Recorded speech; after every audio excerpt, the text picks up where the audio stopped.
Welcome to பரமீஸ் kitchen. இன்றைக்கி சிங்க்கு சுற்றி நம்ம இந்த ஸ்லாப் இருக்கு இல்லையா, அந்த உப்பு கரை எப்படி போகிறது, நம்ம வீட்டில் இருக்க பொருளை வச்சு நம்ம எப்படி க்ளீன் பண்ணுறதுன்னு பார்க்கலாம் வாங்க. ஒரு பவுல் எடுத்துகிட்டு ஒரு பவுலில் 2 டேபிள் ஸ்பூன் கோல மாவு சேர்த்துக்கலாம். இட்லி மாவு இருக்குங்களே, புளிச்ச மாவு. அப்படி நம்ம புளிச்ச மாவு இல்லைனோட நம்ம க்ளீன் பண்ண போகிறோன்னா ஒரு 2 கப்பு நம்ம தேவையான அளவு நைட் எடுத்து வச்சுக்கணும். புளிச்சிட வெளியோ உப்பு போட்டு கரைச்சி வச்சோம்னா அந்த புளிச்ச மாவு இதில் சேர்த்துக்கலாம். நான் ஒரு கப்பு எடுத்துருக்கேன். விம் ஜெல்லு வந்து 1 டேபிள் ஸ்பூன் சேர்த்துக்கலாம். வினிகர் இல்லைனாக்கா எலுமிச்சம்பழம், ஒரு எலுமிச்சம்பழம் சேர்த்துக்கலாம். நான் வினிகருக்கு தான் 2 டேபிள் ஸ்பூன் சேர்த்துருக்கேன். இல்லைனாக்கா ஒரே ஒரு எலுமிச்சம்பழம் சேர்த்துக்கணும்னாக்கா வினிகர் இல்லைன்னா எலுமிச்சம்பழம் ஒன்று சேர்த்துக்குங்க. நல்லா மிக்ஸ் பண்ணிவிட்டு இதில் வந்து நம்ம தோசைக்கு போடுறீங்க சோடா மாவு, அது ஒரு டேபிள் ஸ்பூன் சேர்த்து நல்லா மிக்ஸ் பண்ணோம்னா நல்லா நுர பொங்கி இது மாதிரி வரும். நல்லா அடித்து இந்த மாதிரி நல்லா மிக்ஸ் பண்ணிவிட்டு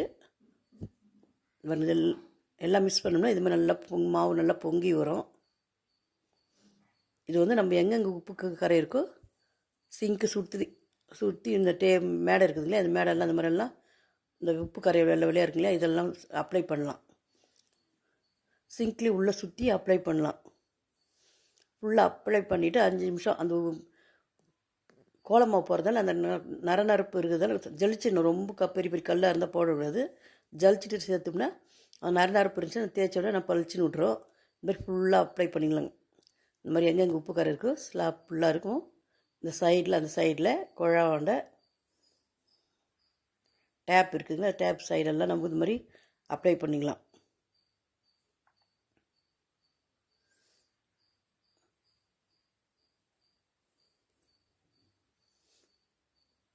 லாஸ்ட் மாவு இருக்குங்களே வேஸ்ட்டாக இருந்தோம்னா புளிச்சிருந்துச்சு, அதை எடுத்து நம்ம வெளியே வச்சுருந்தோம்னா புளிச்சிடும். அந்த மாவு கூட இது மாதிரி யூஸ் பண்ணி நம்ம கவுறதுக்கு முன்னால் இது மாதிரி எடுத்து யூஸ் பண்ணோம்னாக்கா ஈஸியாக கழுவிடலாங்க. முதல்ல ஒரு வீடியோ போட்டிருக்கேன், பேஸ்ட்டு போட்டு க்ளீன் பண்ணியிருக்கேன். இது வந்து இன்னும் ரொம்ப உப்பு கரையாக இருந்துச்சுன்னா இந்த மாதிரி புளிச்ச மாவு போட்டு நம்ம க்ளீன் பண்ணோம்னா அந்த உப்பு கரையெல்லாம் போயிட்டு இன்னும் நல்லா பளிச்சுன்னு ஆகிடுங்க. இப்போ இது மாதிரி ஃபுல்லாக எல்லாத்தையும் நான் ஃபுல்லாக அப்ளை பண்ணுறேன்.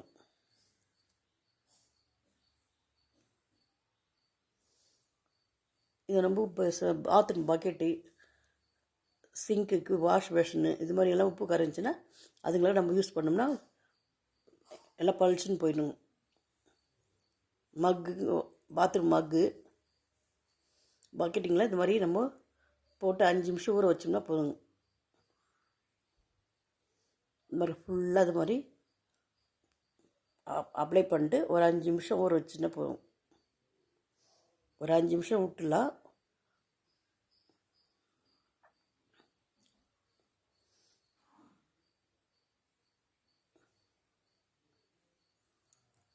நம்ம லிக்விட் எந்த லிக்விட் இருக்கோ அந்த லிக்விட் சேர்த்துக்கலாம். இந்த மாதிரி இரும்பு நார் இருக்குங்க இல்லையா, அந்த இரும்பு நாரில் இந்த மாதிரி நல்லா தேய்ச்சி விட்டோம்னா ரொம்ப அழுத்தி தேய்க்கணும் இல்லை, இந்த மாதிரி நம்ம லேசாக தேய்ச்சினாவே அதில் உப்பு கரை அழுக்குங்கெல்லாம் க்ளீனாக வந்துடும்.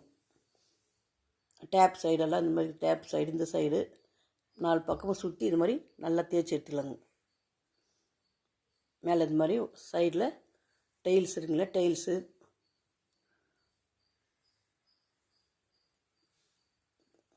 டேப் மேலே டெயில்ஸுங்க இந்த சைடில் அதெல்லாம் நல்லா இந்த மாதிரி தேய்ச்சி எடுத்துக்கலாம். ஃபுல்லாக இந்த மாதிரி நல்லா தேய்ச்சி எடுத்தோம்னா எல்லாம் அந்த அழுக்குங்கெல்லாம் வந்துடும், உப்பு கரையை வந்துடும். நம்ம டெய்லி நார்மல் வாஷ் கழுவி விட்டுட்டு வாரத்துக்கு ஒரு முறை இது மாதிரி அப்ளை பண்ணிட்டு நம்ம தேய்ச்சோம்னாக்கா உப்புக்கு நிறைய சேராமல் இருக்கும், அழுக்கு நிறைய சேராமல் இருக்கும்.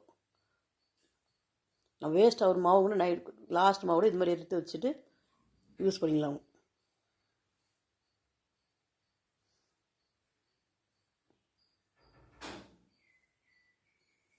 இந்த நல்லா ஃபுல்லாக நல்லா தேய்ச்சிட்டு இப்போ தண்ணி ஊற்றி நம்ம க்ளீன் பண்ணிக்கலாங்க. இந்த சைடெல்லாம் நல்லா இரும்பு நாரில் இந்த மாதிரி தேய்ச்சி எடுத்துக்கலாம்.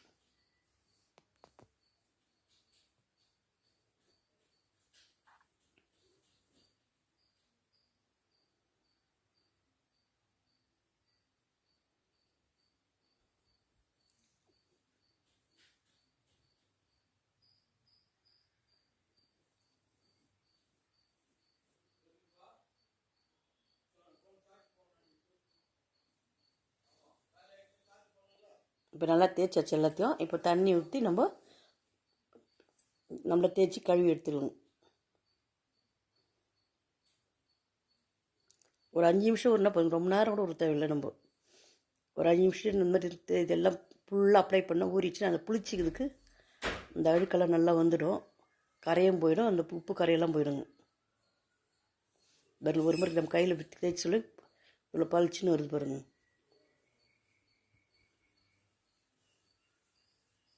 ஃபுல்லாக அது மாதிரி தேய்ச்சிட்டு ஒரு முறை தண்ணி ஊற்றி கழுவிட்டு திருப்பி ஒரு முறை நாரில் தேய்ச்சோம்னா இருக்கிற எதுனா கூட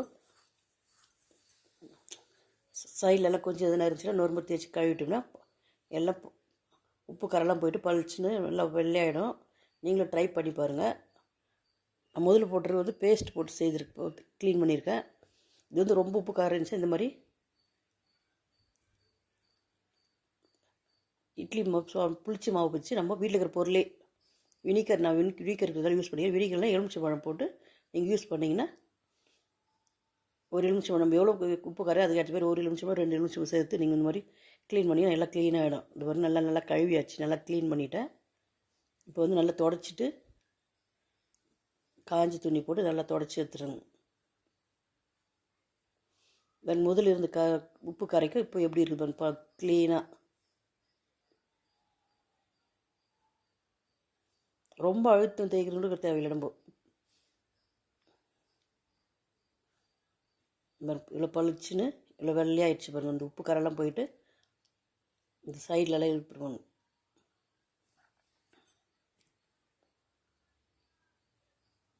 இந்த சைடெல்லாம் உப்பு கரெல்லாம் போயிட்டு இந்த சைடு பாருங்கள், இந்த சைடு அந்த சைடெல்லாம் இவ்வளோ நல்லா வெள்ளையாக இருந்துச்சு. உப்பு கரை எல்லாம் பளிச்சுன்னு போயிடுச்சு. இது பாருங்கள், எல்லாம் போயிடுச்சு. இந்த வீடியோ பிடிச்சிருந்தா லைக் பண்ணுங்கள், ஷேர் பண்ணுங்கள், கமெண்ட் பண்ணுங்கள், சப்ஸ்கிரைப் பண்ணுங்கள்.